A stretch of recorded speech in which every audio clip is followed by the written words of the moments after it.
2019కి ముందు జగన్మోహన్ రెడ్డి గారికి అధికారం చేపట్టక ముందు పేదవాడు ఏదైనా పని కావాలి అంటే జన్మభూమి కమిటీలను కానీ విలేజ్ పంచాయతీ ఆఫీసుల చుట్టూ తిరగాల్సి వచ్చేది.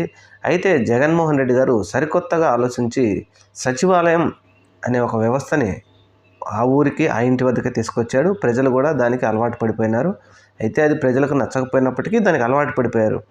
అయితే ఇప్పుడు కొత్తగా ఒక విశ్వసనీయ సమాచారం ప్రకారం వాలంటీర్ల వ్యవస్థను రద్దు చేయొచ్చు, కానీ ప్రభుత్వంగా ఉద్యోగాలు ఇచ్చినటువంటి ప్రభుత్వం సచివాలయ ఉద్యోగాలను రద్దు చేయలేం. కాబట్టి జగన్మోహన్ రెడ్డి గారు తీసుకొచ్చినటువంటి సచివాలయ వ్యవస్థను ఆ పేరును తీసేసి పంచాయతీలోనే కలిపేస్తారు అని అంటున్నారు.